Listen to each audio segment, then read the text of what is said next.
नमस्कार दोस्तों, मैं बलदेव आप सभी का स्वागत करता हूं एक बार फिर से अपने YouTube मंच में।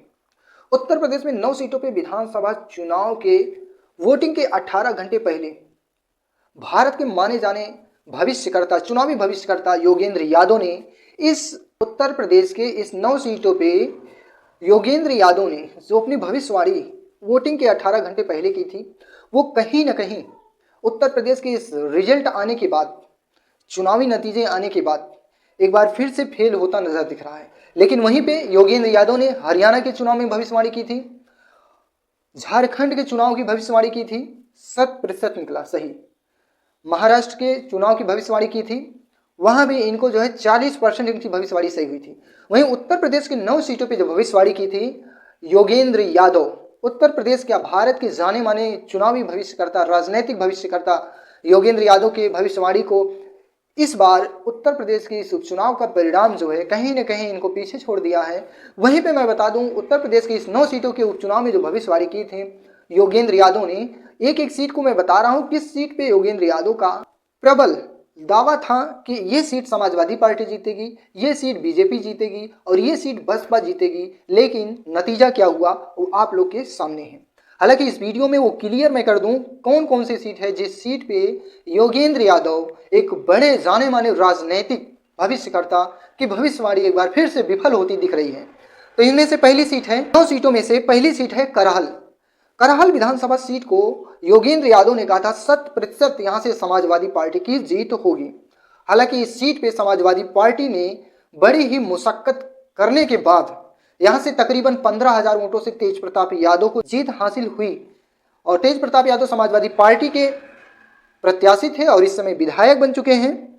यहां की इनकी भविष्यवाणी 100% सच्ची निकली। वहीं पे अगली जो विधानसभा है वो है कुंदरकी विधानसभा सीट पर योगेंद्र यादव का कहना था कि यहां से समाजवादी पार्टी को हराना बीजेपी के लिए नाको बलिए चना चबाने के बराबर है, क्योंकि यहाँ पे 60 से 62% मुस्लिम वोटर हैं और मुस्लिम वोटर को तोड़ना बीजेपी के लिए मुश्किल ही नहीं है बल्कि नामुमकिन है। और यहाँ पे खेला क्या हुआ, पुलिस प्रशासन को जिस तरीके से अगवा करके भारतीय जनता पार्टी जो सत्ता में है वो किस तरीके से ईवीएम के जरिए, प्रशासन के जरिए खेला करके 1,45,000 वोटों से रामवीर सिंह को जिता दी। अभी जिता दी कि खुद से जीत गए ये तो आपको बखूबी पता है, पूरा अच्छा खासा मीडिया चैनल पे चला था कि आखिर कैसा हुआ। वहीं पे ये सीट भी कहीं ना कहीं योगेंद्र यादव की सही निकली। जो भविष्यकर्ता थे, जो भविष्यवाणी की थी इस सीट को लेकर योगेंद्र यादव, इस सीट पे भी ये माना जाए कि समाजवादी पार्टी की ही जीत हुई है।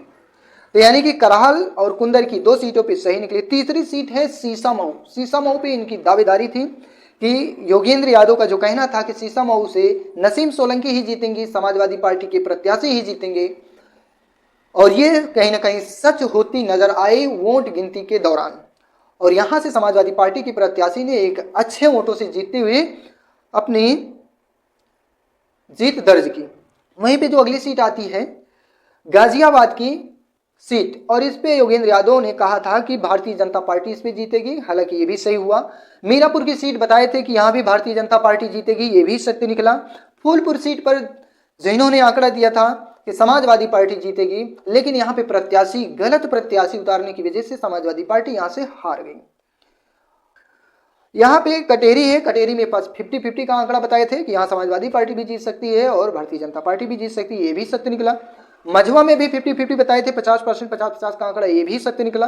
खैर से भी 50-50 का आंकड़ा बताए थे, ये भी सत्य निकला। यानी कि 3 सीटों पे 50-50 के आंकड़े दिए थे और 2 सीटों पे भारतीय जनता पार्टी को जीतती हुई दिखाई थे और वहीं पे 4 सीटों पे समाजवादी पार्टी को जीत होती हुई दिखाए गए थे। और ये भविष्यकर्ता योगेंद्र यादव द्वारा किया गया था भविष्यवाणी, तो ये कहीं ना कहीं सत्य निकला। यानी कि इस उपचुनाव में योगेंद्र यादव ने जो भविष्यवाणी की थी इसमें कहीं ना कहीं 60% इनकी बातें सत्य निकली। यहाँ पे योगेंद्र यादव जिस भी विधानसभा, जिस भी राज्य के बारे में भविष्यवाणी करते हैं कि कौन सी पार्टी कितनी सीटें जीतेगी, वो लगभग ही मान के चलिए कि 70 से 80%, 90%, कभी कभी ऐसा होता है कि 100% सत्य निकलता है। तो आप लोग की जो भी राय, आप अपनी राय दीजिएगा। अगर चैनल पर पहली बार आए हैं तो चैनल को सब्सक्राइब कीजिएगा, वीडियो को ज़्यादा से ज़्यादा शेयर कीजिएगा। धन्यवाद।